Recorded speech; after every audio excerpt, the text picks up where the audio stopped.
नमस्कार, स्वागत है आपका एमपी तक पर और एमपी तक की इस खास पेशकश एमपी फाइल्स में। आज हम ग्राउंड जीरो पे मौजूद है क्योंकि देश ने ऑपरेशन सिंदूर करके पाकिस्तान को मुंहतोड़ जवाब दिया है। तो वहीं पूरे देश में आज मॉकड्रिल का आयोजन किया। राजधानी भोपाल में भी कई जगहों पर ये मॉकड्रिल हुई है, ब्लैकआउट भी हुआ है।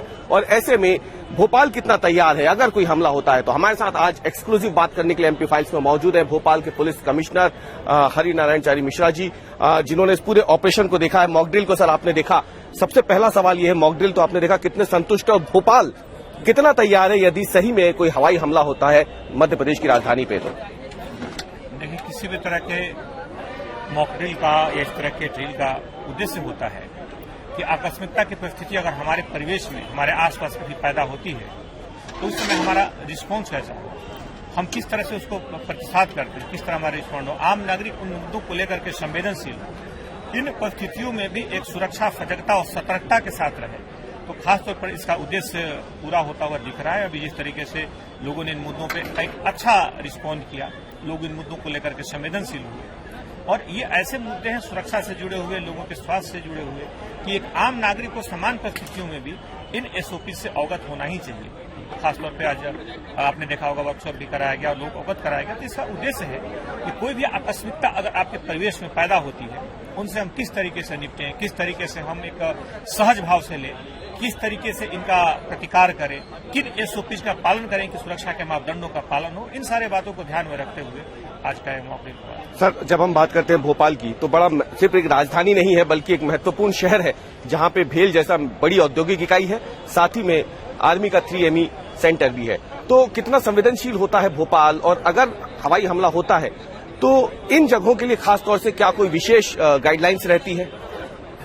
भोपाल बहुत ही महत्वपूर्ण है, राजधानी है, बहुत ही महत्वपूर्ण इसकी लोकेशन है। इन बातों को ध्यान में रखने के साथ साथ इस पूरी जो मॉकड्रिल का उद्देश्य होता है कि लोग इन परिस्थितियों में, जो कि कई बार विपरीत परिस्थितियां होती है, कई बार आकस्मिकता की स्थिति होती है, इसमें किन मुद्दों पर किस तरह का रिस्पॉन्ड करें। अगर उनके पास सायरन बजता है, उसका क्या उद्देश्य होता है, सायरन के आवाज के हिसाब से उस क्या संदेश देना चाहता है, अगर वो सायरन बजता है तो उसके बाद उनका आचरण कैसा होना चाहिए, किस तरीके से रिस्पॉन्ड करें। इन सारे मुद्दे इसमें समाहित हैं और लोगों को जागरूक भी किया गया है। इसमें अलग अलग, हम जानते हैं कि ब्लैकआउट से लेकर बहुत सारे इसके अलग अलग कारक हैं, अलग अलग सोपान हैं, जिससे लोगों को अवगत भी कराया गया है। और खासतौर पे सहजता से इन चीजों को लें। आकस्मिकता अगर पैदा होती है तो हमारा व्यवहार किस तरह से होना चाहिए। इन सारे मुद्दों को लेकर के आज की मॉकड्रिल चल रही है। और जिस तरह लोगों का प्रतिसाद है, लोगों का जिस तरह से रिस्पॉन्स है, लोग जिस तरीके से इन संजीदगी के साथ इन मापदंडों का पालन कर रहे हैं, पूरी तरीके से इसका उद्देश्य पूरा होता हुआ दिख रहा है। सर, मॉकड्रिल के इतर अगर हम बात करें, अगर असल में हवाई हमला होता है भोपाल में, तो फिर कितना तैयार है शहर? उसके लिए अगर आप एक बार बता सके, आपकी क्या तैयारी है, पुलिस की क्या तैयारी है कंट्रोल में, क्योंकि आप सुबह से लगातार अलग अलग जगहों पे जा रहे हैं। इसमें बहुत सारी सुरक्षा की अलग अलग एजेंसीज हैं, जो सुरक्षा की एजेंसीज अलग अलग अपनी जिम्मेदारियां निभाती हैं, अलग अलग तरीके से सक्रिय रहती हैं। मॉकड्रिल का उद्देश्य भी है कि उनके बीच में कितना उचित समन्वय है, उसको भी देखा जाए। वो उचित समन्वय लगातार देखा है। इसी तरह लगातार इस बात को बोला गया है कि अगर किसी भी तरह के अगर कोई सायरन बजते हैं तो एक आम नागरिक के तौर पर हमें उन जगहों पर जाना चाहिए जो कि सुरक्षित हो, खासतौर पर खुले आकाश के नीचे न रहें, किसी भी सुरक्षित जगह पे जाएं।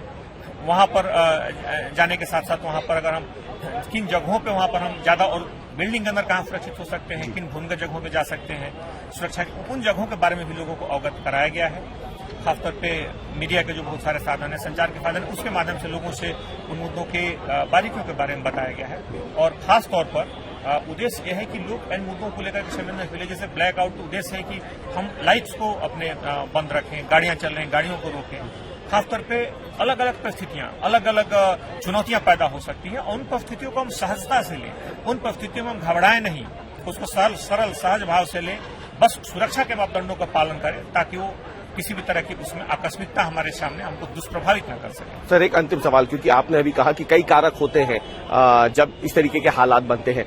जहां तक मुझे पता है आपकी जो पोस्टिंग इससे पहले भी रही है, बड़े महत्वपूर्ण शहरों में रही है। अगर हम बात जबलपुर की करें, ऑर्डिनेंस का बहुत लंबा काम है वहां पे। ग्वालियर में रहे आप, एयरफोर्स का वहां काम है। इंदौर में आप रहे, वहां पे महू है मिलिट्री हेडक्वार्टर्स ऑफ वॉर। तो एक पुलिस कमिश्नर होने के नाते आपको क्या लगता है, इस तरीके के जब वाकये होते हैं, ऐसे कोई मामले आते हैं, तो पुलिस का रोल कितना बढ़ जाता है? क्योंकि एक तरफ ऊपरी हमला तो है, लेकिन शहर के भीतर भी ऐसे हालात बन जाते हैं जब लॉ एंड ऑर्डर को संभालना, खासतौर से ऐसे समय पे ऐसी घटनाएं बढ़ जाती है।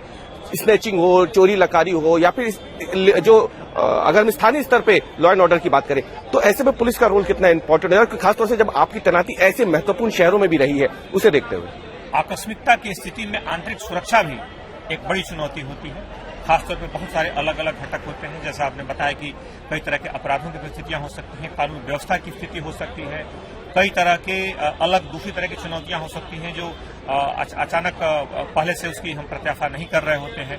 इन परिस्थितियों में पुलिस एक संतुलित ढंग से काम कर सके, उसमें जो स्वास्थ्य संबंधी जो मानक है, हॉस्पिटल, उसमें खाद्य आपूर्ति, बहुत सारे अलग अलग मानक हैं इस पूरे परिस्थितियों के, वो सारे बेहतर ढंग से काम कर सके, उचित समन्वय के साथ काम कर सके। एक नागरिक हमारे बेहतर एक आत्मविश्वास के साथ, एक भरोसे के साथ, एक सुरक्षा की भावना के साथ रह सके, ये आंतरिक सुरक्षा का भी उत्तरदायित्व है और हमारी पुलिस पूरी तरह उसके लिए तैयार है। पुलिस का सर कितना इंपॉर्टेंट रोल हो जाता है ऐसे में, खास तौर से? पुलिस का बहुत ही इंपॉर्टेंट रोल होता है, खासतौर पे आंतरिक कानून व्यवस्था पूरी तरीके से अटूट रहे, पूरी तरीके से लोग लेकर के उसको जागरूक रहे, किसी तरह की कोई आपराधिक घटनाएं न बढ़े, लोगों में कानून व्यवस्था के प्रति सम्मान रहे, कोई और कानून व्यवस्था की स्थिति पैदा न हो, इन सारे बहुत सारे अलग अलग परिस्थितियों में किसी की जटिलता पैदा न हो, तो स्थानीय तौर पर किसी तरह की प्रतिकूलता पैदा न हो, किसी तरह की प्रतिकूल परिस्थिति पैदा न हो, उसको समय रहते तत्काल पुलिस उसको समझ सके, संवेदनशीलता के साथ निपटा सके, लोगों का परस्पर सहयोग हो और लोगों का पूरी तरह से उस व्यवस्था में भरोसा हो 100%, जो कि पुलिस में है। तो खासतौर पर इन सारे परिस्थितियों को देखते हुए पुलिस की भूमिका बड़ी ही चुनौतीपूर्ण और बहुत ही महत्वपूर्ण हो जाती है। भोपाल पुलिस तैयार है अगर कोई हवाई हमला होता है उसके लिए पूरी तरीके से? एक पूरी तरीके से किसी भी तरह की आकस्मिकता और खासतौर पे किसी भी तरह की अपरिहार्य परिस्थिति अगर पैदा होती है, किसी भी तरह का आसन संकट है, तो पुलिस सुरक्षा के जो उच्चतम मापदंड है उनको पालन कराने के लिए और उचित समन्वय के साथ सबको साथ लेकर चलने के लिए पूरी तरह से तैयार है। बहुत बहुत धन्यवाद सर, आज एमपी फाइल से बात करने के लिए।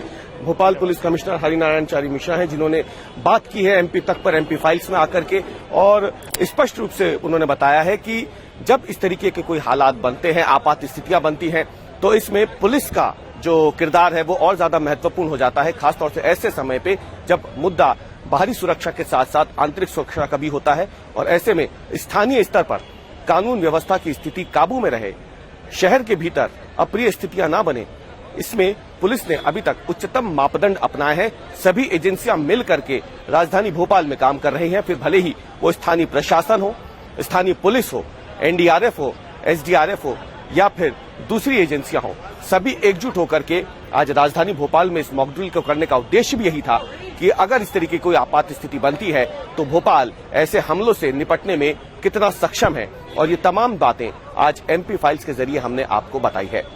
एमपी फाइल्स की आज की इस खास पेशकश में ग्राउंड जीरो से इतना ही। कल हम फिर हाजिर होंगे आपके पास एमपी तक की इस खास पेशकश एमपी फाइल्स को लेकर के। तब तक के लिए धन्यवाद।